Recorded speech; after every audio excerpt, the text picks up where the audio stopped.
Assalamualaikum. Good morning. Or should we probably not say good morning because it doesn't seem to be a very pleasant morning. Yes. रात भर जो है हम literally करवटें बदलते रहे कि किस तरह ज़िंदगी में मामलात मैनेज करने हैं, हालात किस तरफ जा रहे हैं। अभी तो लोग ये भी कह रहे हैं कि global commodity crisis, global food commodity crisis आना है जिसका असर पाकिस्तान पर भी पड़ेगा। बिकॉज ऑब्वियसली पेट्रोल बढ़ा है और डीजल बढ़ा है, तो ये मत सिर्फ समझें कि पेट्रोल और डीजल बढ़ा है क्योंकि ट्रांसपोर्टेशन इससे जुड़ी हुई है, तो हर चीज़ की कीमत अब बढ़ने वाली है। और अब्दुल्ला, पिछले जितनी हमारे साल की ज़िंदगी है वैसे ना कभी ऐसा सुना, ना कभी हमें किसी ने बताया कि कभी मुल्क में ऐसा हुआ था। यानी कि अल्लाह माफ़ करे, बिल्कुल मुल्क जो है वो इस वक्त ठप पड़ा हुआ है, महंगाई आसमान को छू रही है। पहले ही बहुत ज़्यादा महंगाई थी और अब रात गए जब मिफ्ता इस्माइल साहब ने प्रेस कॉन्फ्रेंस शुरू की तभी सब परेशान हो गए थे ये देखकर। अल्लाह खैर करे, अल्लाह खैर करे, कोई घरों में औरतों ने वजीफे शुरू कर दिए थे। लेकिन क्या करें कि शायद चारा भी कोई और नहीं था।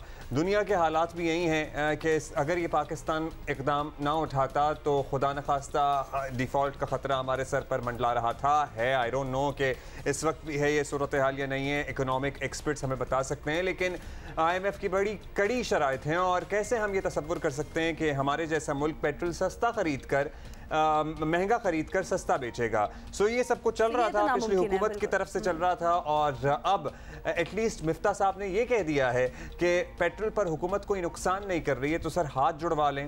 अब इसके बाद उस सिलसिले में कुछ गौर कर लें कि पेट्रोलियम लेवी और सेल्स टैक्स का अगर खुदा न खास्ता आपने इसमें इजाफा करने की कोशिश की तो लोग लिटरली सड़कों पर आ जाएंगे। पेट्रोलियम लेवी का तो बार बार मिफ्ता इस्माइल साहब जिक्र कर रहे हैं कि पेट्रोलियम लेवी को भी देखना होगा। और इसके साथ साथ जब मिफ्ता इस्माइल ने ये कीमतें बढ़ाने का ऐलान किया तो उससे पहले आपने सुना होगा कि मिफ्ता इस्माइल साहब ने 80 लाख खानदानों को 2-2 हज़ार रुपये देने का भी ऐलान किया, जो कि गरीब तरीन है। लेकिन ये भी एक मजाक है, मतलब 2-2 हज़ार रुपये क्या आजकल के दौर में जितनी महंगाई है 2 हज़ार रुपये कुछ भी नहीं। अच्छा, वैसे 2 हज़ार रुपये दे रहे हैं। आई होप, आई गेस कि बहुत से लोगों का जो बिल्कुल ही गुर्बत की लकीर से लाइक पोरेस्ट ऑफ द पोर की हम बात कर रहे हैं, नीचे ज़िंदगी गुजार रहे हैं।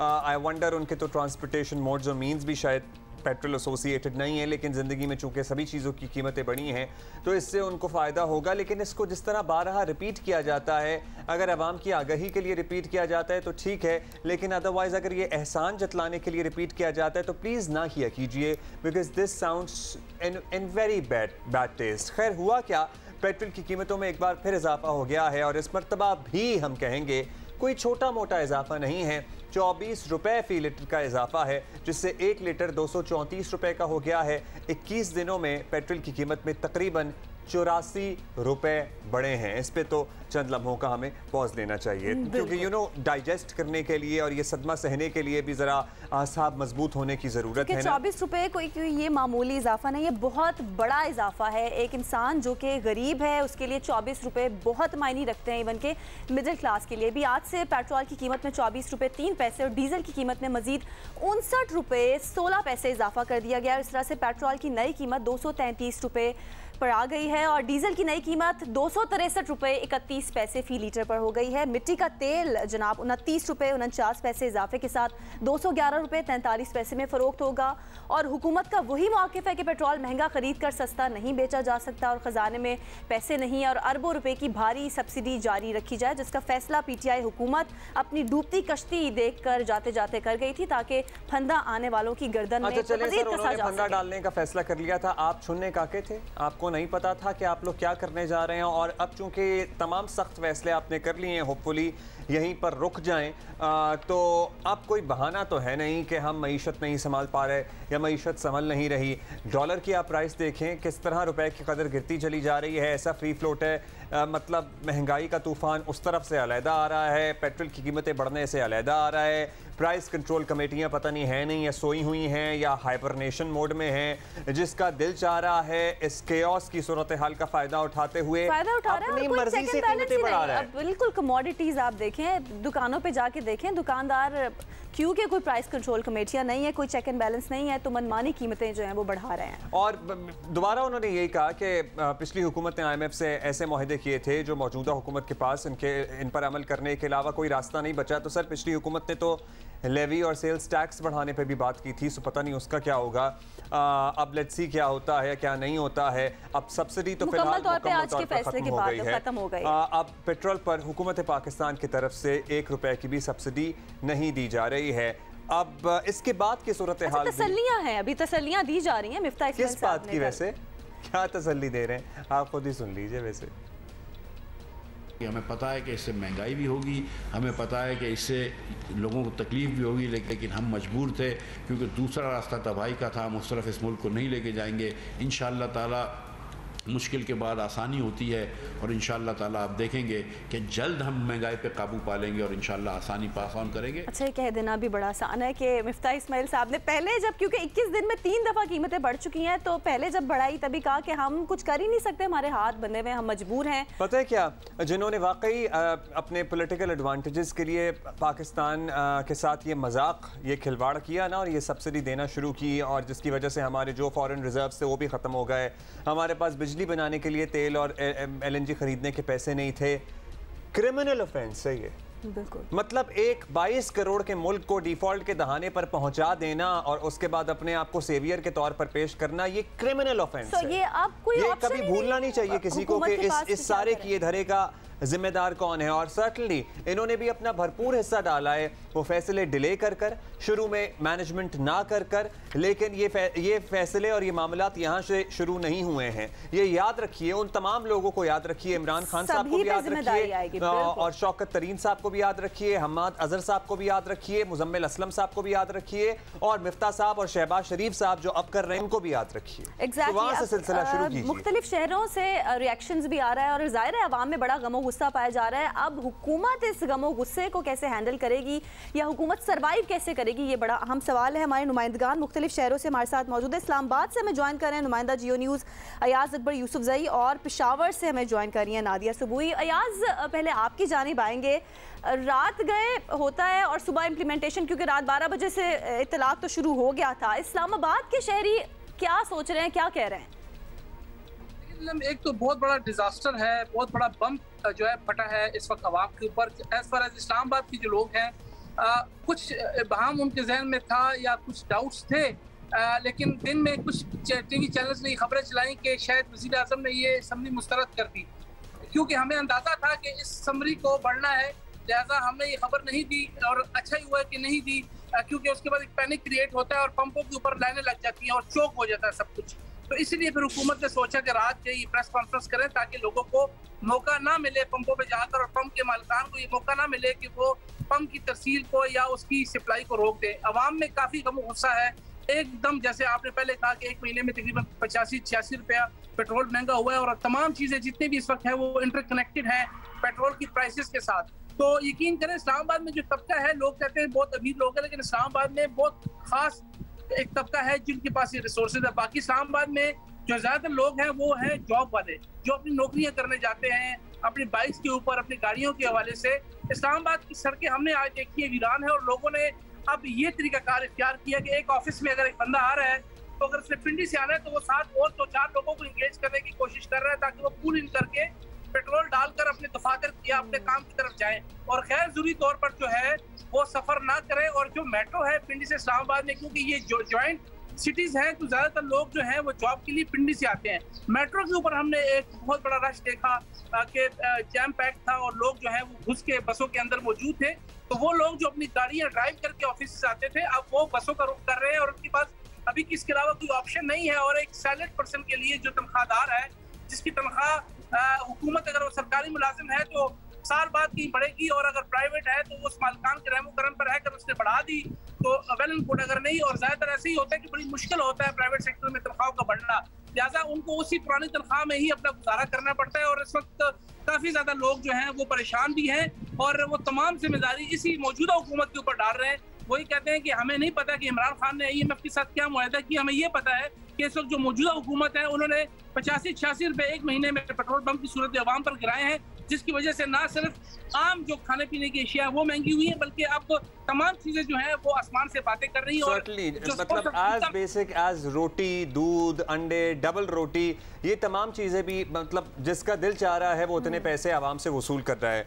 अयाज हमारे साथ ही रहिए। नादिया सबोही हमें पेशावर से ज्वाइन कर रही है। नादिया, ओवरऑल हमने मुल्क में देखा है कि प्राइस कंट्रोल कमेटियाँ, मतलब जो निज़ाम होना चाहिए ताकि कीमतें मनमानी ना बढ़ाई जा सकें इन कमोडिटीज़ पे, वो वैसे तो हमें मुल्क में ऐसा सच फ़ाल नज़र नहीं आ रहा है। पेशावर में, खैबर पख्तूनख्वा में क्या सूरत हाल है? आवाम में तो गम गुस्सा है, वो तो नेचुरल है ही, लेकिन अदरवाइज़ क्या चल रहा है वहाँ पर? देखिए, गुज़िश्ता एक माह के दौरान 80 रुपये से ज़्यादा फ़ी लीटर में जो इजाफा हुआ है, उसको यकीनन आवाम में, पूरे पाकिस्तान के जो लोग हैं उनमें शदीद गम गुस्सा भी पाया जा रहा है, एहतजाज करने के मूड में भी हैं।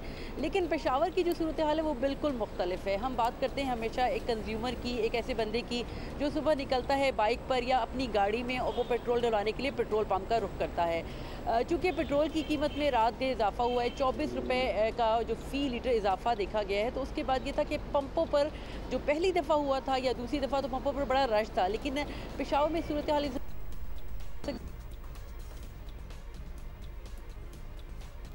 नादिया से हमारा ज़रा राब्ता मुनक़ता हुआ है, चूँकि ये हमारे जो राब्ते हैं ना, ये भी इनका बहुत सारा इन्हिसार और दारोमदार पेट्रोल और डीजल पर होता है।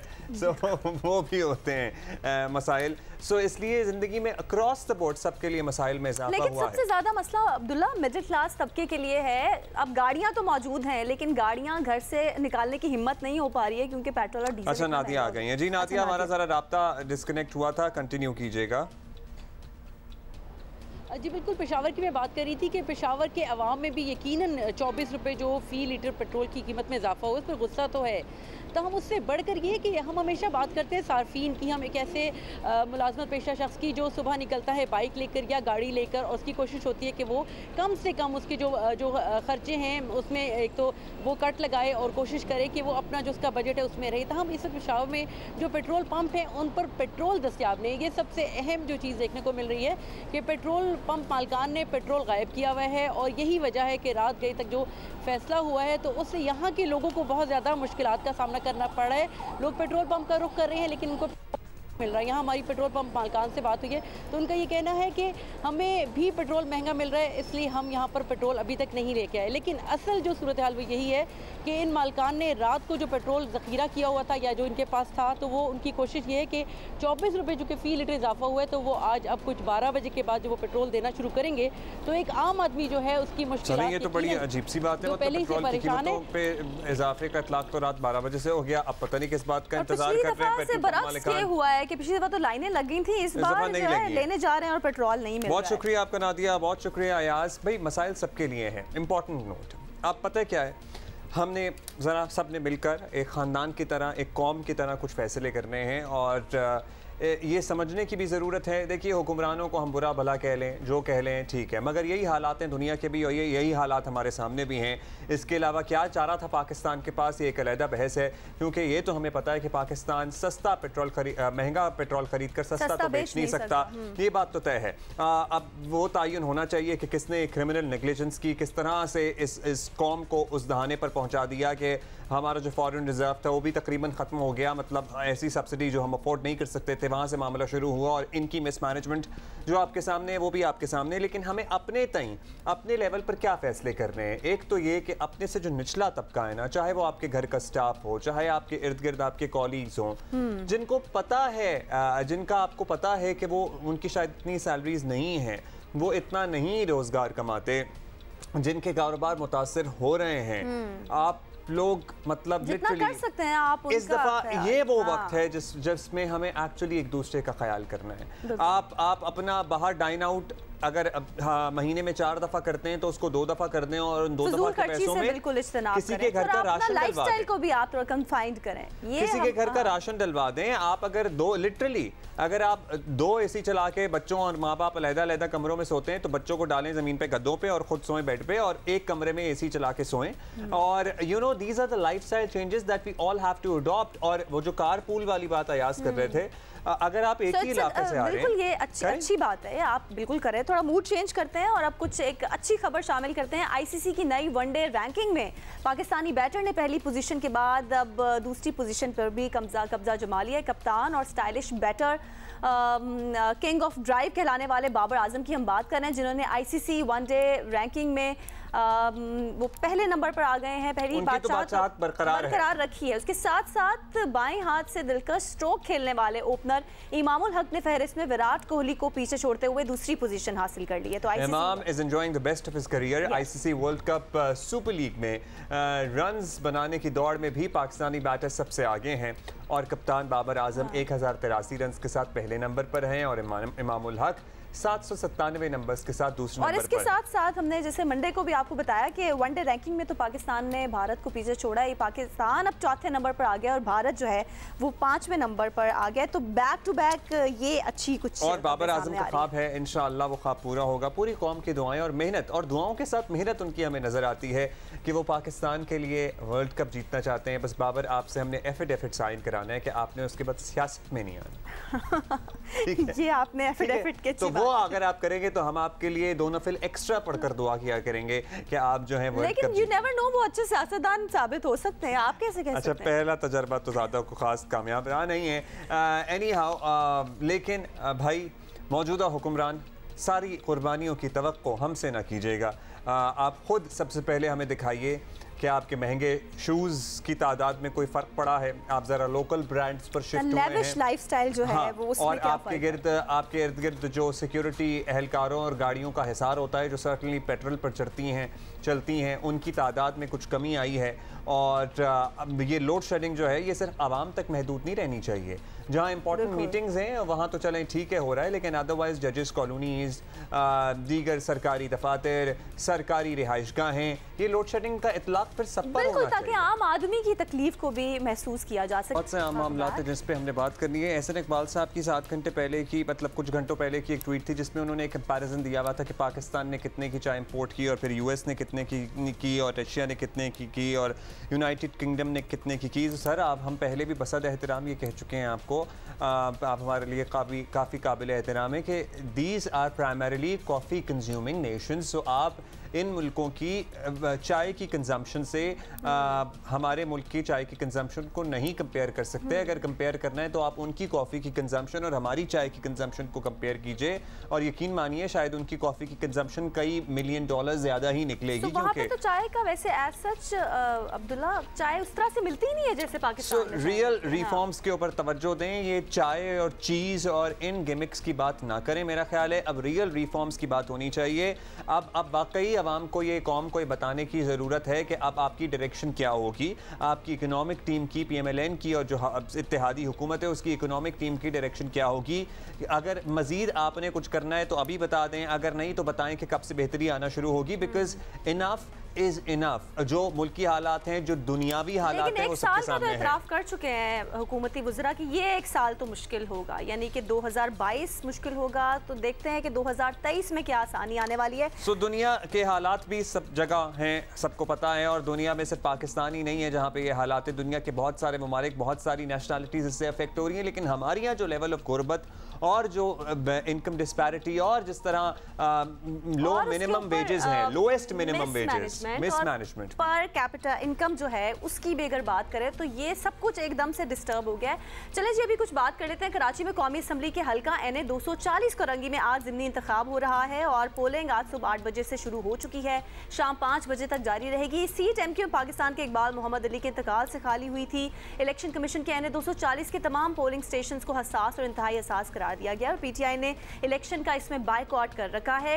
मुत्तहिदा कौमी मूवमेंट के अबू बकर अपनी जमात की नशिस्त दोबारा हासिल करने की कोशिश कर रहे हैं और महाजिर कौमी मूवमेंट के रफ़ीउद्दीन फैसल और पाक सरजमीन पार्टी के शबीर कायम खानी उनके मुकाबले में मौजूद हैं। और पीपल्स पार्टी के भी एक उम्मीदवार है नासिर लोधी और तहरीक लब्बैक के काशिफ कादरी भी डटे हुए हैं। तो इन सब के दरमियान ये आज कांटे का मुकाबला होने वाला है। इससे पहले की बात कर लें तो माजी में इस हल्के से चूंकि MQM पाकिस्तान ही जीतती आई है इसलिए वो वाज़े फेवरेट है, लेकिन इमरान खान का दावा है कि इम्पोर्टेड हुकूमत का साथ देने वाली सियासी जमातों की सियासत ख़त्म हो गई है और MQM तो आपको पता ही है, हाँ यानी कि MQM हुकूमत का हिस्सा है। आज के इंतखाब से भी सूरत हाल ज़रा वाज़ेह हो जाएगी कि इनकी मकबूलियत पे डेंट पड़ा है या नहीं पड़ा है। नुमाइंदा जियो न्यूज़ किरण खान इस वक्त हमारे साथ मौजूद हैं। किरण से जानेंगे, किरण आप इस वक्त किस पोलिंग स्टेशन के बाहर मौजूद हैं? और अभी तो खैर पोलिंग शुरू हुई है तो टर्न आउट थोड़ा कम ही होगा, क्या सूरत हाल है?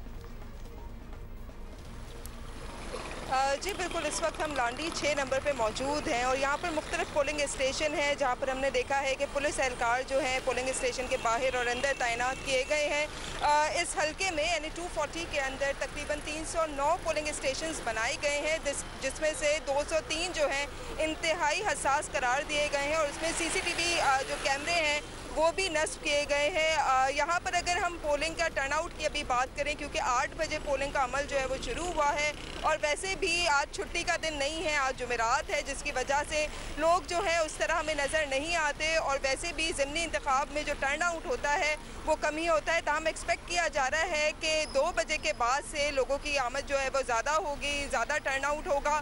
ताहम ज़िमनी इंतखाब में हमने टर्नआउट हमेशा कम ही देखा है। इस हल्के की ओवरऑल सूरत हाल की अगर हम बात करें तो यहाँ पर जो इंतहाई हसास करार दिए गए पोलिंग स्टेशंस हैं वहाँ पे रेंजर्स को भी जो है वो स्टैंड बाई पर रखा गया है। ताहम इस वक्त पोलिंग स्टेशन के अंदर हमें पुलिस ही नज़र आ रही है और पोलिंग का अमल जो है वो अच्छा किरण, अभी 1 घंटे पहले सुलेमान सादत की हम गुफ्तगू सुन रहे थे, वो भी हल्के से रिपोर्ट कर रहे थे और वो जहाँ पे मौजूद थे वहाँ तो पोलिंग एजेंट भी नहीं पहुँचे थे। तो आप जहाँ मौजूद हैं वहाँ एटलीस्ट पोलिंग एजेंट्स वगैरह मौजूद हैं और क्या कोई वोट पड़ना शुरू हुए भी हैं?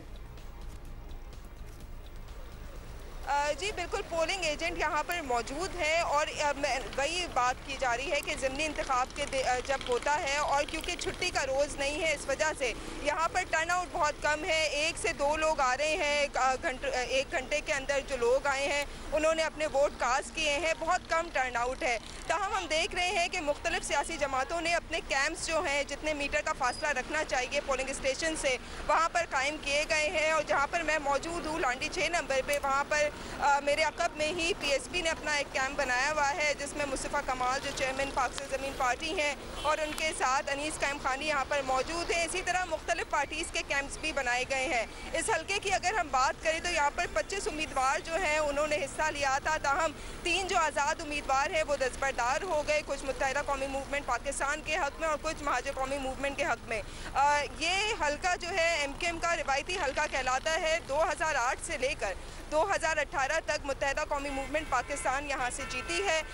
ताहम आसिफ हसनैन जो हैं 2008 में और 2013 में इस हल्के से जीते थे। उसके बाद जब वो PSP में गए हैं और दोबारा इसी हल्के से किरण, गर्मी भी बहुत ज़्यादा है तो अभी तो लोग गर्मी की वजह से भी आपको पता ही है कि ज़रा कम ही निकल रहे हैं बाहर। बहुत शुक्रिया आपका। और आज के ज़िमनी इंतखाब की सिग्निफिकेंस यहाँ तक बहुत है कि इसके बाद MQM की पोजीशन, क्योंकि हुकूमत से इल्हाक के बाद क्या होती है वो ज़रूर वाज़ेह हो जाए। अच्छा जी, वज़ीर आज़म शहबाज शरीफ साहब ने अब से 4 मिनट पहले एक ट्वीट किया है। वो कह रहे हैं actually aware of the impact that a fuel price hike causes, government is left with no choice but to raise the prices due to IMF deal that PTI government signed। So वो कह रहे हैं कि PTI government ने जो IMF के साथ deal sign की थी उसके बाद इस हुकूमत के पास कोई और चारा नहीं था ये कीमतें बढ़ाने के अलावा, और हम IMF PTI डील के बारे में कौम को जल्द एतमाद में लेंगे। वैसे मतलब इतना जल्द कैसे ख्याल आ रहा है कौम को इस डील से मुताल्लिक एतमाद में लेने के लिए? मतलब ये तो इक़दाम आपको बहुत पहले शुरू कर देना चाहिए था।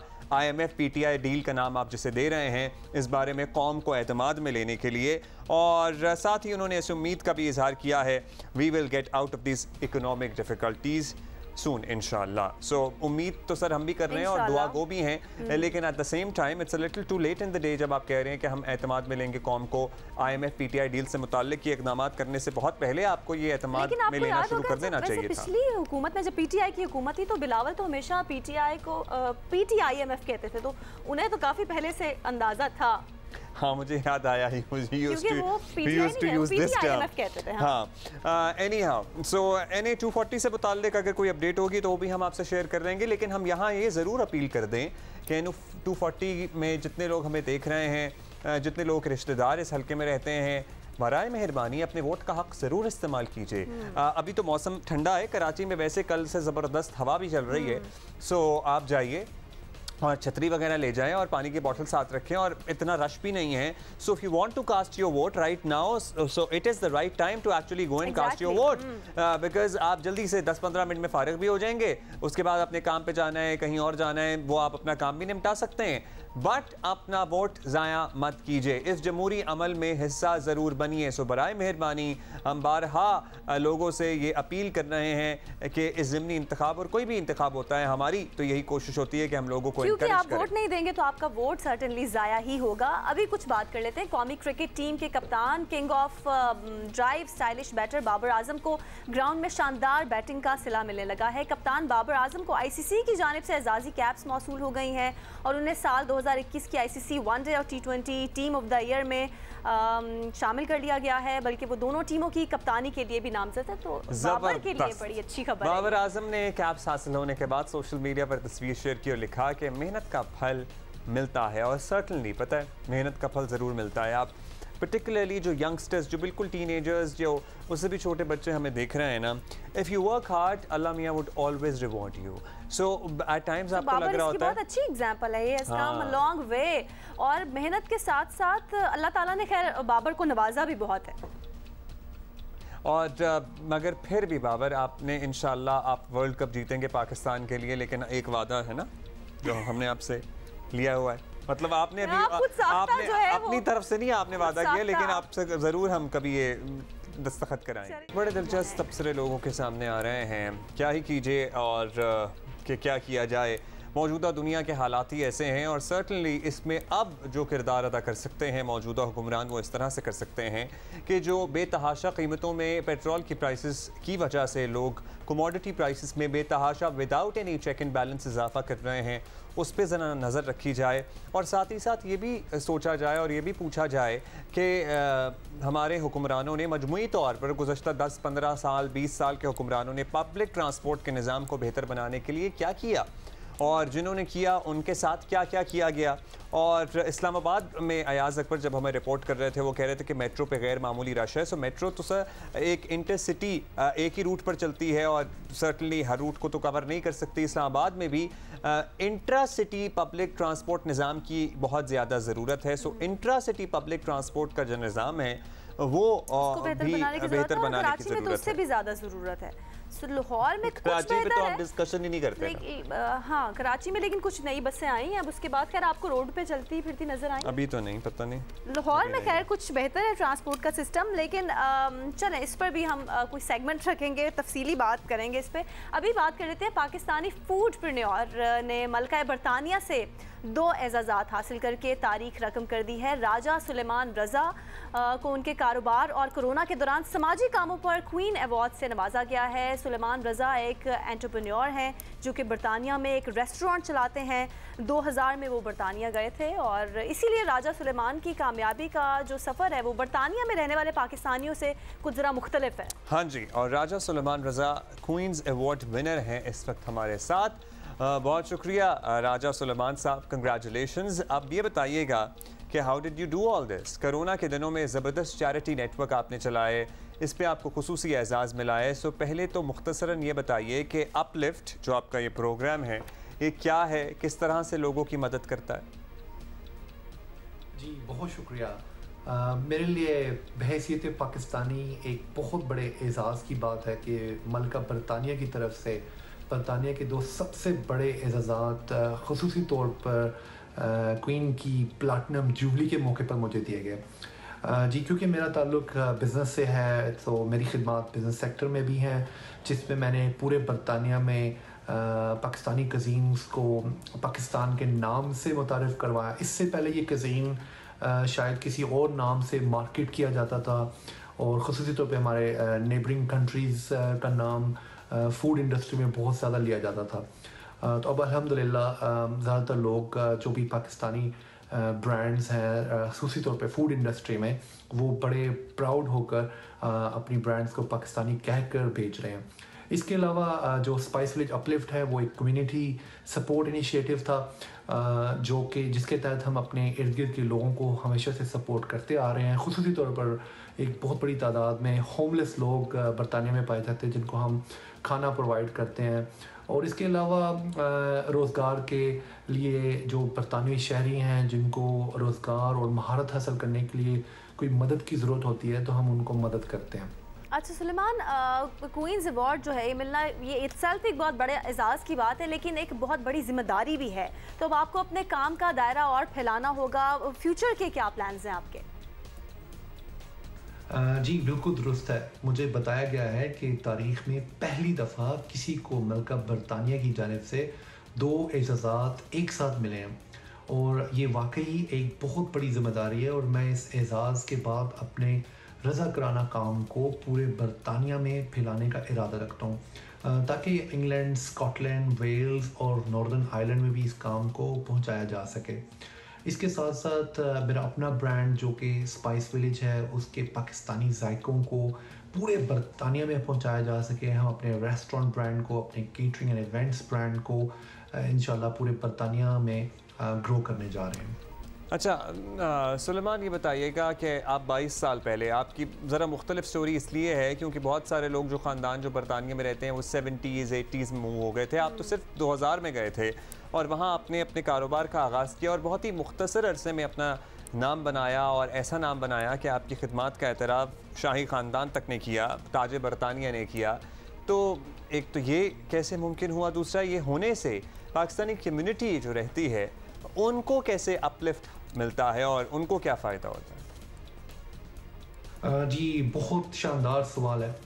बदकिस्मती से बरतानिया में पाकिस्तानियों को ज़्यादातर इमिग्रेशन के हवाले से जाना जाता है कि वो बस अपने मुल्क से भागकर यहाँ आना चाहते हैं और बेहतर ज़िंदगी की तलाश में बरतानिया को अपना घर बनाना चाहते हैं। लेकिन जब से Sadiq Khan mayor of London बनते हैं, Sajid Javed secretary of state बनते हैं और मुझ जैसे बंदे को क्वीन ऑफ ब्रिटेन की तरफ से एजाज़ मिलता है तो साबित होता है कि पाकिस्तानी सिर्फ लेने वाले नहीं हैं बल्कि एक देने वाली कौम है। मेरा बरतानिया में सारा काम मेरी पाकिस्तानी तरबियत का नतीजा है। ठीक है। और सुलेमान रज़ा साहब, लास्टली ये बताइए कि बरतानिया की सियासत में जो है वो बहुत से पाकिस्तानी एक्टिव हैं, तो क्या आपका इरादा है मुस्तकबिल में सियासत में आने का? जी मैं जब भी बरतानवी ऐवानों में देखता हूँ और तकरीबन 2 दर्जन लॉर्ड्स हैं, मेंबर्स ऑफ पार्लियामेंट हैं, उन देखकर बहुत खुशी, बहुत फ़ख्र महसूस होता है और उन सब से दोस्ती भी है। मुझसे बरतानिया की 3 बड़ी पार्टीज़ रब्ता कर चुकी हैं, उनके आला लीडर से भी मिल चुका हूँ और उनसे के साथ मुसलसल रब्ते में भी हूँ। ताहम मेरा मैदानी खिदमत का मैदान है, मैं अपने रब की रज़ा से ज़्यादा से ज़्यादा काम करना चाहता हूँ और शायद इस मकसद के लिए सियासत में आना ज़रूरी नहीं है। बहुत शुक्रिया आपका। राजा सुलेमान रज़ा हमारे साथ मौजूद थे। Keep doing what you are doing, we are very very proud of you. अच्छा जी, अभी आगे बढ़ेंगे और एक अफसोसनाक वाक़या जो पंजाब के शहर लिया में पेश आया और साबिक़ा बीवी के दोबारा शादी से इनकार पर दामाद ने मुबैना तौर पर अपनी सास की 20 साल पुरानी कब्र को आग लगा दी। इस मुलजिम ने 4 साल पहले घरेलू नाचाकी पर बीवी को तलाक दी थी और पुलिस के मुताबिक ये मुलजिम साहब का बीवी से दोबारा शादी करना चाहता था। यानी शाहिदीन कुछ ऐसा बताते हैं कि कब्र को आग लगाने के बाद ये मुलजिम फरार हो गया। फरीदुल्लाह हमारे साथ हैं, फरीदुल्लाह से जान लेते हैं, हमारे कॉरेस्पॉन्डेंट हैं। क्या वैसे मामला था फरीद? मतलब बिल्कुल ही साइकोपैथ वाली हरकत है ये। मतलब अपनी सास जो कि 20 साल पहले इस दुनिया से चली गई, उनकी खबर को आग लगा दी। क्या गुस्सा था इसको उन पे? जी ये तहसील चुबारा है जिला लिया की, वहाँ चक है 363 TDA। वहाँ ओल्ड राजपूत बिरादरी के काफ़ी सारे लोग बैठे हैं। वहाँ ये बकुआ पेश आया है कि एक याया और पप्पू नामी शख्स था, उसने 4 साल कबल अपनी बीवी को तलाक दे दी थी और बाहर चला गया था मेहनत मजदूरी के लिए। या चंद रोज पहले ये वापस आया तो दोबारा उसने रजू किया अपनी बीवी से, तो उसने इनकार किया है। तो ये गुज़श्ता रोज इसने जाके उसको धमकी दी थी कि तू अपनी वालदा के ये ख़त्म मना रही है तो मैं तेरी वालदा की कब्र को आग लगा दूंगा अगर तुमने मेरे साथ शादी ना की तो। और गुज़श्ता रोज़ ये धमकी दी और आज उसका ये नतीजा उसने निकाल दिया कि कब्र को आग लगा दी। अच्छा फरीदुल्ला साहब, पुलिस ने अब क्या इस पे कार्रवाई की है? इस शख्स के खिलाफ मुकदमा किन दफात के तहत दर्ज किया गया है? जी, थाना चुबारा पुलिस ने कार्रवाई की है और ये खातून जो है, इसकी बहन है यास्मीन, उसकी दरखास्त पर उन्होंने पर मुकदमा दर्ज किया है ज़ेर दफ़ा 297(a) के तहत। और एक जो इसका मरकजी मुलज़िम है याया और पप्पू, वो तो फरार है, लेकिन उसका जो को एक्यूज है भाई है इसका रमज़ान, उसको पुलिस ने गिरफ्तार कर लिया है। ठीक है। और फरीदुल्ला, ये वाकया हमारे लिए तो काफ़ी हैरानकुन है। जो इस इलाके के लोग हैं वो क्या बताते हैं? उन्होंने कभी कोई ऐसा वाकया सुना है कि कब्र की ऐसे बेहुरमती की गई हो? इस तरह के ये शर्मनाक वाकयात पहले होते रहे, लेकिन कब्र को आग लगाने का वाकया नहीं हुआ। इससे कबल हमारा मुल्का ज़िला है बखर, उसमें मुर्दे निकाल कर खाने की एक वारदात हुई थी, आपको मालूम होगा। और हमारे यहाँ लिया में भी इससे पहले कब्रों की बेहुरमती होती रही है। शुक्रिया आपका फरीदुल्ला, मतलब तस्वीरें भी बनाता रहा है सारे काम करके।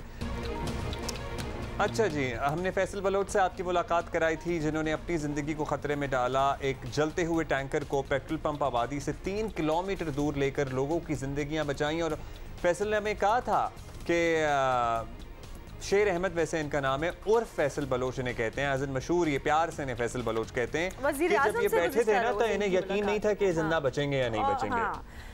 और उन्होंने ये बताया था कि उनके वालिद की तरफ से उन्हें ये ट्रेनिंग मिली थी कि जब भी कोई ऐसी सूरत हाल है तो अपनी जान की परवाह नहीं करना, और उसका उन्होंने मुजाहिरा और वज़ीर आज़म साहब ने इनको खिराज तहसीन पेश किया था कुछ दिन पहले, और इनसे फाइनली मुलाकात हुई है वज़ीर आज़म साहब की, और उन्होंने इन्हें इनाम भी दिया है और शील्ड भी दी है और इनको दाद भी दी है। तमगा शुजाअत के लिए नामजद भी किया He certainly deserves that. अभी बात कुछ हम कर लेते हैं। पीटीआई हुकूमत को गिराने के लिए किसी साजिश का कोई सबूत नहीं मिला, कोई बैरूनी साजिश नहीं हुई। DGISPR ने एक बार फिर कल बिल्कुल वाशगाफ अल्फाज में ये बता दिया है कि पीटीआई की तरफ से बैरूनी साजिश के दावों की कोई हकीकत नहीं है। पाक फौज की जानिब से इतने वाज़े मौक़िफ़ के बाद अब ये बात साफ हो गई है कि ऐसे नारे सियासी मफादात के लिए तो लगाए जा सकते हैं, लेकिन क्या कीजिए कि इमरान खान और उनके साथी बैरूनी साजिश के बयानी से एक कदम पीछे हटने को तैयार नहीं है। और जो ये कहते पाए गए थे ना असद उमर साहब की राय हो सकती है, तो उन्होंने ये भी कहा कि कोई राय नहीं दी है हमने, हम फैक्ट्स के ऊपर बात करते हैं और फैक्चुअल बात ही बताएं। करते हुए ये बात की गई है। कल चेयरमैन पीटीआई इमरान खान ने साफ साफ ये कह दिया कि DGISPR फैसला करने के मजाज नहीं है। क्या कहा खान साहब ने, देखिए जरा। ये DGISPR फैसला करेंगे कि ये साजिश थी या नहीं, उनका तो एक पॉइंट ऑफ व्यू हो सकता है, वो फैसला तो नहीं कर सकते। फैसला अगर करवाना है इसका, जिस तरह प्रेसिडेंट ऑफ पाकिस्तान ने चीफ जस्टिस को खत लिखा है कि आप इसको प्रोब करें, आप कह रहे हैं मुदाखलत हुई, तो अब कौन फैसला करेगा कि ये साजिश है, मुदाखलत है? चीफ जस्टिस को क्या करें? मैंने जब प्राइम मिनिस्टर था, मैंने जुडिशल कमीशन का फैसला किया, जुडिशल कमीशन नहीं, कमीशन का फैसला किया कि वो प्रोब करे कि ये साजिश हुई है नहीं हुई। हमें तो पता है साजिश हुई है। मतलब आपने भी खान साहब जुडिशल कमीशन का फैसला नहीं किया और आपने एक ऐसे कमीशन का ऐलान कर दिया जिसका सरबरा आपने एक ऐसी मुतनाज़ शख्सियत को बना दिया जो अपना पहले ही इस मामले पे वर्डिक्ट देखकर अपोजिशन को मस्खरा करार दे चुके थे। खैर उन्होंने भी माजरत कर ली, लेकिन आप भी जुडिशल कमीशन का फैसला कर सकते थे, वो तो आपने नहीं किया। और दूसरी बात यह है कि अगर सुप्रीम कोर्ट ने ही फैसला करना है, जुडिशल कमीशन ने ही फैसला करना है, तो जुडिशल कमीशन ISI से ही पूछेगी ना, या दीगर हमारी एजेंसियों से पूछेगी, या फॉरेन मिनिस्ट्री से पूछेगी कि कुछ हुआ या नहीं हुआ। और ISI और दीगर तमाम सर्विसेज चीफ तो पहले ही कह चुके हैं कि इस किस्म का कोई सबूत नहीं है। तो आप क्या उस बात पर कबूल कर लेंगे? उस बात का नतीजा आप मानेंगे? आप सर्टनली नहीं मानेंगे, क्योंकि आपने कह दिया है। और now you are left with beating the same old drum. अब इमरान खान मुबैना साजिश की अदालती तहकीकात के लिए चीफ जस्टिस को जल्द खत लिखने वाले हैं। और इमरान खान तो शुरू से साजिशी बयानिए बनाने की कोशिश ही करते रहे हैं, लेकिन उनके साथी भी इससे पीछे नहीं रहे। कल PTI रहनुमा ने DGISPR के बयान के जवाब में बाकायदा एक प्रेस कॉन्फ्रेंस की। असद उमर का क्या कहना था, ये सुनिए ज़रा। DGISPR ने जो मुरासला था उसके बारे में, कौमी सलामती की मीटिंग में क्या हुआ था उसका जिक्र किया है, और उन्होंने अपनी राय का इजहार किया है कि उनके ख्याल में क्या हुआ था और क्या नहीं हुआ था। मेरी समझ से बाहर है कि ये दोबारा ये बात DGISPR के प्लेटफॉर्म से करने की ज़रूरत क्या थी? खुद ही DGISPR सही कहते हैं कि फ़ौज को सियासी मामलात से दूर रखें और सियासी पार्टियों से वो अपील करते हैं कि फ़ौज को ना आप सियासत के अंदर दाखिल करें। बिल्कुल ठीक बात है। अब ये इम्पोर्टेड हुकूमत मुदाखलत से आई है, साजिश से आई है, ये नहीं आई है। ये सियासी पार्टियों को आपस में एक दूसरे से बात करने दें। खैर, क्योंकि उन्होंने बात की है तो इसलिए अब जवाब देना ज़रूरी बनता है।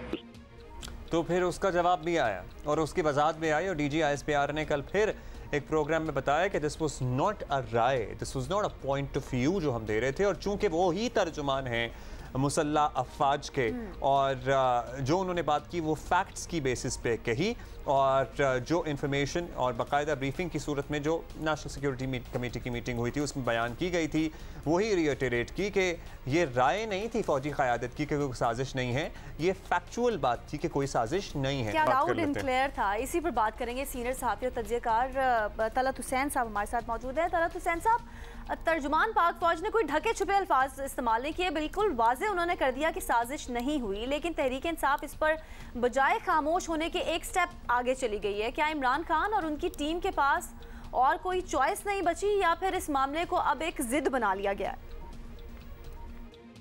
देखें, जिद तो नहीं वो बना बैठे सिर्फ इस वजह से कि जिद बना बैठे हैं, वो जिद इस वजह से बना बैठे हैं कि वो सियासी तौर पर फ़ायदेमंद है ये जिद उनके लिए। तो ये वो ज़िद नहीं है कि हमने इसके ऊपर एक स्टैंड ले लिया तो हम इससे हटेंगे नहीं, ये सियासी ज़िद है और ये सूदमंद सियासी ज़िद है, जिससे मुराद ये है कि पाकिस्तान तहरीक इंसाफ के पास अब एमुनेशन जो है, सियासी एमुनेशन, वो बहुत कम रह गया है। जो नया एमुनेशन उनके पास मौजूद है वो महंगाई का एमुनेशन है, वो लोगों के फ्रस्ट्रेशन का एमुनेशन है, लेकिन इस एमुनेशन को मेच्योर होते होते बहुत टाइम लग जाता है। जो बने बनाए गोले उनके पास पड़े हुए थे, जिनके ऊपर पानी पड़ गया था लॉन्ग मार्च के बाद और उनका बारूद जो है वो गीला हो गया था और वो ठुस ठुस कर रहे थे, उनको DGISPR के बयान के बाद दोबारा से इस्तेमाल करने की उनको एक मौका मिल गया, एक अपॉर्चुनिटी मिल गई है। तो वो इस ज़िद को इस्तेमाल कर रहे हैं उस अपॉर्चुनिटी के तौर पर कि हमने दोबारा से इसी इशू को रेज़ करना है और दोबारा से अपने वोटर से बात कर रहे हैं, दोबारा से अपने कंस्टिट्यूंसी से बात कर रहे हैं। और ये पंजाब के ज़िमनी इंतखाबात से पहले ये याद रखें कि आजकल जो भी हवाले में बनाने चाहिए वो पंजाब के ज़िमनी इंतखाबात के बयान बनाने चाहिए, क्योंकि दोनों जमातों के लिए बहुत अहम इंतखाबात हैं।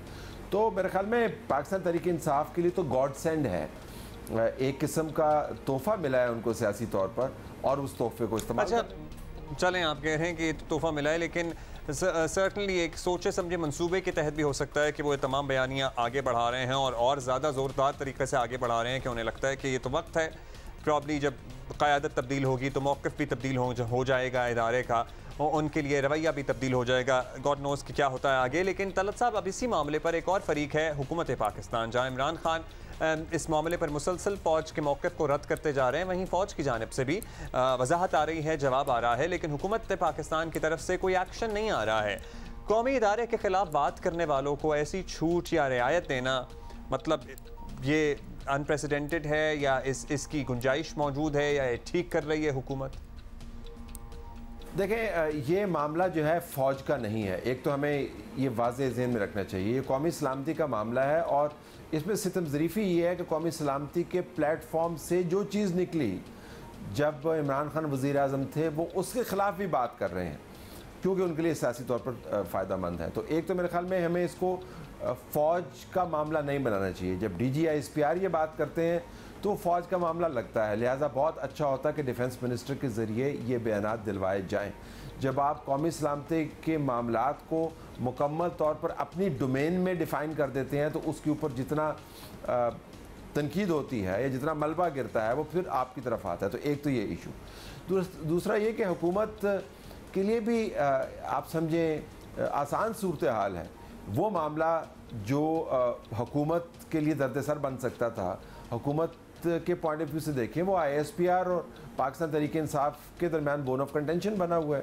कौमी सलामती के मामलात की ऐसी की तैसी हो रही है वो अपनी जगह पर, लेकिन अगर आप हुकूमत के ज़ाविये से देखें तो हुकूमत तो चाहेगी कि ये मामला चलता रहे और पाकिस्तान तहरीक इंसाफ और इस्टेब्लिशमेंट जो एक पेज पर थी वो मुसलसल उनके अंदर दूरियाँ बढ़ती जाएँ। तो इन अ वे पाकिस्तान मुस्लिम लीग नून इस मामले को ख़त्म नहीं करना चाहती, लेकिन जो आपने कहा कि इदारों के ख़िलाफ़ बातचीत जो है मेरे ख्याल में किसी राय का इजहार करना या अपनी राय रखना वो कोई बहुत ज़्यादा उसके ऊपर हमें तिल मिलाने की ज़रूरत नहीं है। ये ज़रूर है कि कौमी सलामती के मामलात को आप हतमी तौर पर तय क्यों नहीं कर पाए।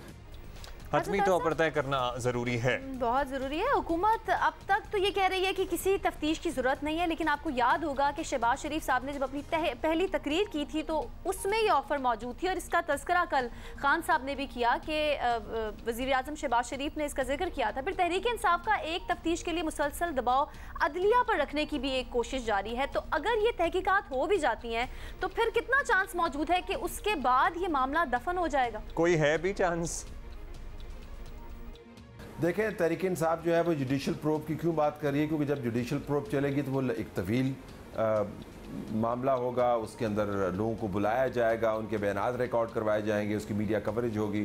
तो वो जुडिशल प्रोब के ज़रिए अगले 3-4 महीने लॉक करना चाहते हैं मीडिया पब्लिसिटी, तो उनके लिए तो विन विन सिचुएशन है। जुडिशल प्रोब से निकलना कुछ नहीं है। वो जो हलकों की बात करते होते थे इमरान खान साहब, उसके ऊपर जुडिशल कमीशन बना, नतायज क्या निकले उसके बाद खामोश हो गए। तो जुडिशल प्रोब से निकलना कुछ नहीं है। डॉन लीक्स के ऊपर रिपोर्ट बनी ना, तो जब वज़ीर आज़म रहे इमरान खान तो इनके टेबल के ऊपर वो रिपोर्ट पड़ी होती थी। मैं टेक्निकल बात कर रहा हूँ। तो डॉन लीक्स की रिपोर्ट क्यों नहीं उन्होंने उसका इजरा क्यों नहीं किया? वो नहीं करेंगे। डॉन लीक्स के ऊपर रिपोर्ट बनने के अमल को उन्होंने बहुत अच्छे तरीके से इस्तेमाल किया। तो जुडिशल प्रोब वो चाहते इस वजह से नहीं है कि मामला ख़त्म हो, जुडिशल प्रोब इस वजह से चाहते हैं कि मामला 3-4 महीने हेडलाइंस उसके ऊपर बनती रहे, हम बयानात देते रहें। जुडिशल प्रोब करवा कर इस मामले को ख़त्म किया जा सकता है, लेकिन जो लोग नेशनल सिक्योरिटी के इदारों के ultimate platform national security committee, जिसको वो खुद हेड कर रहे थे, उसकी रिपोर्ट नहीं मानते, जुडिशल प्रोब की रिपोर्ट वो क्या मानेंगे? लेकिन मांग वो इस वजह से रहे हैं क्योंकि उनको इसमें अपना फ़ायदा नज़र आता है, ताकि इस पे बहस हो, मीडिया पे प्रोग्राम हो। बहुत शुक्रिया आपका तलत साहब। ये जो आखिरी पॉइंट है बड़ा वैलिड है, क्योंकि ये मामला almost it has died down, ये अपनी मौत आप मर चुका है। और अब एक जुडिशल प्रोब की बात आ जाती है तो फिर इस पर खबरें भी चलेंगी, प्रोग्राम भी होंगे। एक वो जो मामला जिसमें कोई जान है नहीं, मरा हुआ घोड़ा है, दफन नहीं होगा। और वैसे ही सुप्रीम कोर्ट ने खुद जाकर तो कहीं तहकीकात नहीं करनी ना, उन्होंने लोगों को ही बुला के बयानात रिकॉर्ड करने, और यही वो लोग हैं जो बयानात अपने रिकॉर्ड कराएंगे, जो जिम्मेदारान हैं, जो पहले ही अपना मौक़िफ़ दे चुके हैं कि भाई ऐसे कोई मुनज़्ज़म साजिश या साजिश ही नहीं। और सियासी बयानिया जो है उसके लिए टाइम मिल जाएगा। अभी आगे बढ़ेंगे हम और बड़े ज़बरदस्त लोगों से आपकी मुलाकात कराएंगे। हम सिफारतकार जिस मुल्क में जाते हैं वहाँ की सकाफत, वहाँ की रिवायात को सीखते हैं, फ़रोग़ देने की हर मुमकिन कोशिश करते हैं, लेकिन उसमें महारत हासिल कर लेना ये हर किसी के बस की बात ये नहीं, जापानियों की ये जापानियों का फ़न है कि वो जहाँ जाते हैं ऐसे उस रंग में रंग जाते हैं और ऐसे उस रंग में ढल जाते हैं कि आपको गुमान होने लगता है कि क्या ये यहीं के तो नहीं हैं। और इसी सिलसिले में हमने दावत दी है डिप्टी काउंसिल जनरल जापान के अशीदा नूरी, और वैसे तो नूरी इनका पाकिस्तानी टेकन नेम है, और आप शायद ताज्जुब कर रहे हो कि भाई हम इनसे उर्दू में कैसे बात कर रहे हैं। वो इसलिए क्योंकि इन्हें उर्दू अंग्रेज़ी से बहुत ज़्यादा अच्छी आती है। हाँ। और मीज़ो हो इनकी अहलिया इनके साथ मौजूद हैं, इनकी वाइफ इनके साथ मौजूद हैं। बहुत अरसे से पाकिस्तान में खिदमात सरअंजाम दे रहे हैं और अब ये कुछ अरसे से कराची में भी हैं। सो अशीदा, सबसे पहले तो ये बताइए, you have been on our show, इससे पहले भी 4 साल पहले हम आए हुए हैं, बड़ा we had a really good time. Karachi में वक्त कैसा गुजर रहा है इस्लामाबाद की निस्बत? जी हाँ, कराची देखिए वो सिटी ऑफ लाइट कहा जाता, एंड फूड भी। हाँ, और यहाँ काफ़ी शोर तो है, लेकिन देखने की जगह काफ़ी ज़्यादा है और खाने की जगह वैसे घुल मिल गए हैं। and it's been 3.5 years that you're in Karachi? जी हाँ, 3.5 साल यहाँ रहता हूँ, और यहाँ काफ़ी जो वैराइटीज़ है खाने के लिए, और हम हमेशा जो हफ्ते इतवार को जाके खाना खाते हैं, वो खाने के लिए बहुत शौक। तो क्या सबसे ज़्यादा पसंद आया आपको कराची के खानों में? मेरे लिए पाए सबसे अच्छा, और बिरयानी भी। कराची में बिरयानी बहुत मशहूर होता है। कराची की बिरयानी लाजवाब है। पाए अगर खाने हैं तो आप लाहौर जाके भी ट्राई कर सकते हैं। आपकी बेगम वैसे आपको ये खाने पसंद तो हैं, लेकिन इन्होंने क्या कोई पाकिस्तानी खाना बनाना सीखा भी इस अरसे में? ज़्यादा नहीं, यानी वो जापानी खाना पकाने में माहिर है। आपने वैसे कराची में एक्सप्लोर क्या किया? क्योंकि आपको खानों का शौक है, तो क्या एक्सप्लोर किया नया? जी देखिए, यहाँ कुछ हमारे लिए पाबंदी भी है और गुज़श्ता 2 साल 3 सालों में वो कोरोना पैंडेमिक की वजह से हमारी पाबंदी बहुत ज़्यादा हो गई हैं, लिहाजा हमारा जो आने जाने का आमदोरफ्त का वो अच्छा। नूरी साहब, हम जापान से बहुत कुछ सीखना चाहते हैं, सीख सकते हैं, लेकिन आई वंडर वो किस प्रोसेस में है। जब हम पाकिस्तान और जापान के ताल्लुकात की बात करते हैं, कोई एक फील्ड नहीं है जिससे हम सीख सकते हैं। हम टेक्नोलॉजी में इतना कुछ सीख सकते हैं, बुज़ुर्गों का ख्याल कैसे रखना है इतना सब कुछ सीख सकते हैं, ट्रांसपोर्ट के निज़ाम को कैसे बेहतर करना है। ये तो जापान और पाकिस्तान का स्टेट के लेवल का या मुल्कों के सतह का ताउन है, ये किस स्टेज पर है इस वक्त? अच्छा, आपने बहुत अच्छा सवाल मुझे किया है।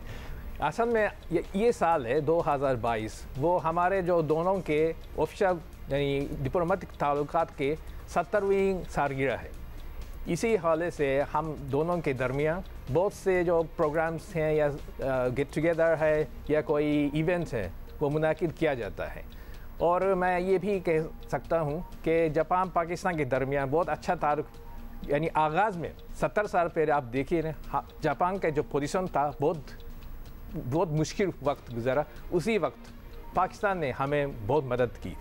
जैसे हमारा जो टेक्सटाइल है सबसे अहम जो इंडस्ट्री थे, और अभी पाकिस्तान का बड़ा मुश्किल वक्त गुजर रहा है। जी, हम कोशिश कर रहे हैं आप लोगों के साथ मिल के पाकिस्तान की तरक्की के लिए बहुत कुछ सोच रहे हैं। मीज़ू जो हैं ये उर्दू बोलती हैं, कुछ समझती हैं?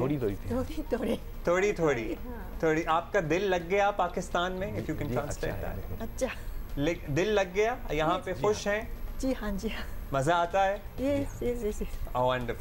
वंडरफुल। अच्छा, टूरिज्म की प्रमोशन की भी बात करनी है नीलम हमने, क्योंकि मुझे बड़ा शौक है और आप मुझे बता रही थी कि आपको भी बड़ा शौक है। उस तरह से जापान फॉर पाकिस्तानीज एक टूरिस्ट स्पॉट शायद नहीं बन सका for a lot of Pakistanis. Business बहुत किया यहाँ से लोगों ने, जापानी गाड़ियाँ मंगवाई आपको पता है लेकिन otherwise as a tourist spot उस तरह से लोग जिस तरह टर्की जाते हैं या थाईलैंड जाते हैं या मलेशिया जाते हैं, उस तरह से, हालांकि जापान इंतहाई खूबसूरत मुल्क है और एक ज़बरदस्त टूरिस्ट डेस्टिनेशन भी है, तो उसको बढ़ाने के लिए कुछ सोच रहे हैं आप लोग?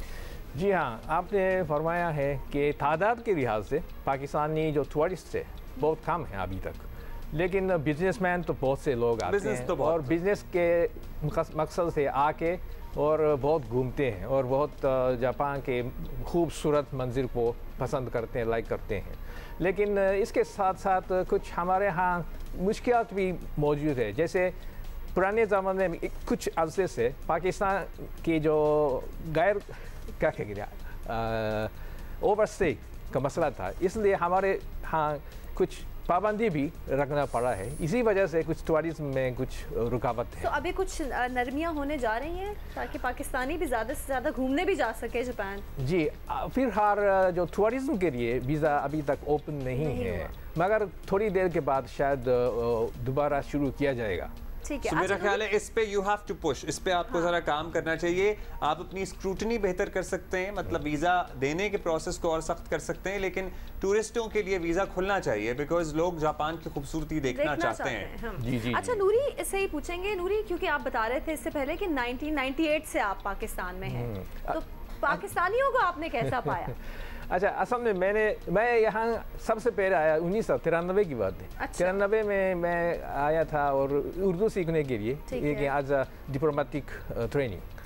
और आगाज़ में काफ़ी मेरे लिए मुश्किल टाइम गुजरा, लेकिन बदरीच मेरी जो आदत है वो भी पाकिस्तानी लोगों की तरह चल रहे हैं, इसलिए लोग कहते हैं तुम तो नोरों का जापानी नहीं है, वो पाकिस्तानी बन गए हैं। तदरीज भी आपने कह दिया। भी इतना खूबसूरत कहा। अच्छा, अब आप स्पाइसी खाने तो आप खा लेते होंगे आसानी से? जी हाँ, शुरू में बिल्कुल नहीं खा सका था, लेकिन आजकल मैं हरी मिर्च के साथ खाता हूँ। अच्छा, जबरदस्त। अच्छा, ये पियानो अब आपने रखा हुआ, क्योंकि नूरी को काफी शौक है पाकिस्तानी खानों के साथ साथ, तो हम चाहेंगे कि आप ये भी सीखा आपने, उर्दू के साथ साथ मौसीकी भी सीखी? जी हाँ, असल में मेरा जो मौसीकी का तो तारीख है बहुत लंबा है, यानी जब मैं 5 साल का था उस वक्त से पियानो बजाता हूँ। वंडरफुल। जी, और पहले मैं जापानी गाना सुनाता था, लोग कुछ सुनते हैं लेकिन जल्दी वो बोर हो जाते हैं, इसलिए मैंने शुरू किया। डेवलप नहीं हो पाता। हाँ जी। पाकिस्तानी गाना शुरू किया। क्या सुनाएंगे आज आप हमें?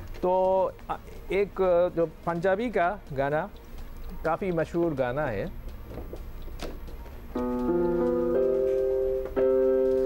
मैं तेनू समझावन की ना तेरे बाचो लगदा जी, मैं तेनू समझावन की ना तेरे बाचो लगदा जी, तू की जाने प्यार मेरा, मैं करा इंतजार तेरा, तू दिल तो जान मेरी, मैं तेनू समझावांगी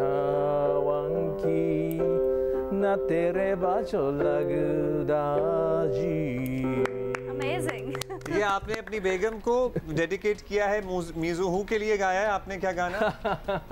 हाँ, ये मीज़ूहू को भी वैसे सिंगिंग का शौक है? You like singing? जी नहीं, बहुत कम। ओके। मुझे तजस्सुस हो रहा है कि आपने लिखा कैसे है, सो आप how do you write these songs? इसी सॉन्ग के लिए मैं लोमान में। अच्छा, सो आपने उसी में लिखा है। लेकिन कभी कभी मैं जो उर्दू का भी आप लिख लेते हैं? लिख लेता हूँ, पढ़ देता हूँ। Wonderful wonderful. सो पंजाबी तो आपको आता है गाना, और कौन कौन सी जुबानों में गाना गा लेते हैं? असल में मेरी कोशिश है पश्तू का, वो भी चल रही है कोशिश, लेकिन और जैसे ये सरायकी कहते हैं या सिंधी कहते हैं, वो लारू मेरी पथ लखियो बड़ा जोरे लालन सिंदूरी दा, ये तो पता नहीं वो सिंधी के खाते हैं। और पश्तू का भी दर्शपे ख्वार तका भी तोड़ मारा और आपको लैंग्वेजेस सीखने का शौक है ऐसा लग रहा है। जी, असल में यहाँ काम करने के लिए अंग्रेजी काफ़ी है, क्योंकि हमारे जो काउंटर पार्ट्स है सबके सब अच्छी अंग्रेजी आती है, लेकिन अपना जो ताल्लुकात है वो बेहतर करने के लिए, गहरा करने के लिए ज़बान बहुत ज़रूरी है। अगर उर्दू में बात, मेरी एक रिक्वेस्ट है आपसे, जी आप मुझे सिंधी गाना सुना देना थोड़ा सा। अच्छा, तो ओ लाल मेरी। हाँ ठीक है, मैं तो थोड़ा सा उसके बाद ही पश्तो में। लाल मेरी पथ लकियो बल्ला जुले लालानु सिंदुरीदा सेवनुदा सही शाबाज करंदल दमादम मस्त करंदल अलीदम दंदे अंदर हुसैनी लाल कलंदर हो लाल मेरी चरु चराग तेले बनु हमेशा पंचुवान में आबारन वालोला जोने बारन सिंदुरीदा सेवनु दास दिन साबाज कलंदर दमादम मस्त करंदर अलीदा दम दे अंदर हुसैनी लाल कलंदर हो लाल मेरी वैसे मैं ये सोचने में मजबूर हो गया हूँ ये कौन सी लैंग्वेज में डिफाइन होगा। चराग तेरे बलन हमेशा, ये तो पंजाबी भी है साथ में, सिंधी और पंजाबी का मिक्सचर है। हाँ। डिप्टी कौंसल जनरल जापान अशीद नूरी, उनकी अहलिया मीज़ूहू हमारे साथ मौजूद हैं। अशीद साहब, इससे पहले हम बात कर रहे थे ब्रेक में जापानीज़ खानों की। सुशी यहाँ पे भी अब बहुत आम हो गई है, बहुत मशहूर है, और वहाँ पे भी आपको पता ही है टूना बड़ी एक्सपेंसिव मिलती है। पाकिस्तानी सी फूड कैसा लगता है आपको? जी, पाकिस्तानी सी फूड काफ़ी अच्छा है और सस्ता भी है जापान से? सस्ता तो बहुत सस्ता।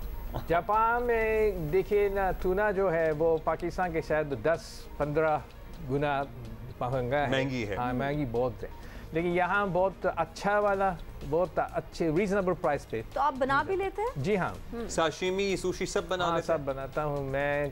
कभी केमारी जाके खुद खरीदारी करता था।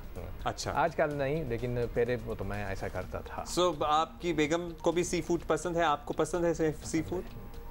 बहुत बहुत अच्छा लगता है। मजेदार लगता है आपको? मजेदार। अच्छा स्वीट। अच्छा, आप मुझे ये बताइए कोई एक चीज़ जो पाकिस्तानी जापानियों से सीख सकते हैं, सबसे अहम। आपको इतने साल हो गए हैं और आपने सर्टनली आप हैं तो जापानी ही, ऑल्दो आप you are very much Pakistani now, but कोई एक चीज़ जो पाकिस्तानियों को जापानियों से सीखनी चाहिए? वैसे तो बहुत कुछ सीखना चाहिए, लेकिन क्या होगी?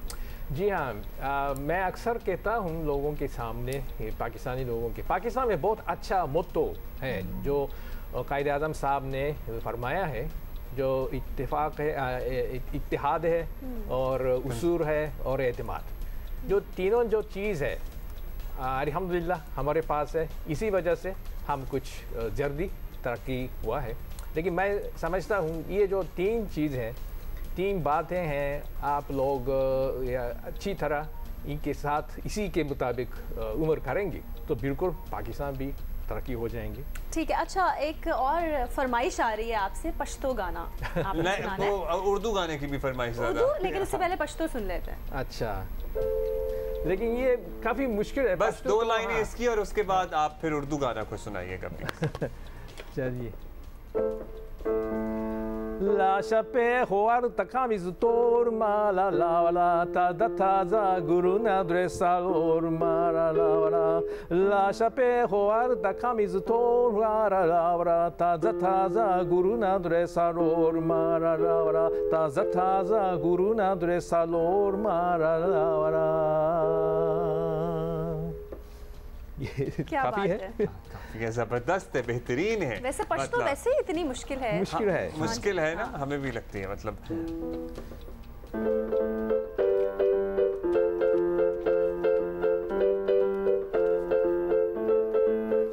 ऐसे रहे के टूरू बुरू आ गए, ऐसे रहे के टूरू बुरू आ गए, दर खाने बेतमाशा तड़पने लगी, दर पाने तेरा पाशा तड़पने लगी, तीर ऐसा लगा दर्द ऐसा जगा, तीर ऐसा लगा दर्द ऐसा जगा, छोटो दिल पे वो खाई मजा गया मेरे रश के कमर।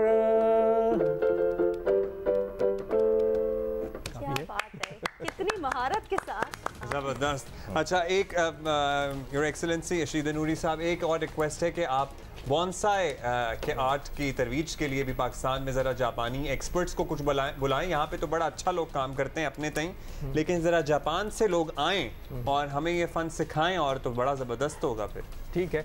यहाँ कराची में ख़ास तौर पर बहुत अच्छे जो माहिर है बोनसाई के हवाले से, उन लोगों से भी आप लोग सीख सकते हैं। लेकिन हाँ, डेफिनेटली अगर जापान से कोई मज़ीद तजर्बाकार आ जाएंगे तो बोनसाई की जो टेक्निक है, स्किल है, आप 2-3 दिन के लिए ज़रा दावत दें उन्हें, इसका इंतज़ाम करें। आपको बहुत शुक्रिया, आप जब भी आते हैं बड़ा मज़ा आता है। Your excellency deputy council general Japan Rashid Noori साहब, उनकी अहलिया मीज़ो साहिबा, thank you for being with us. शुक्रिया, थैंक यू। बड़ा मज़ा आता है ना जापानी लोगों से मुलाकात करके, जापान की बातें करके, जापान के किस्से सुन के, जापानी गाड़ियों में बैठ के भी बड़ा मज़ा आता है। ज़्यादा तो जापानी गाड़ियों का ही सुना है, लेकिन नशीदा के बाद जो है वो काफ़ी कुछ जापानियों के बारे में पता चला।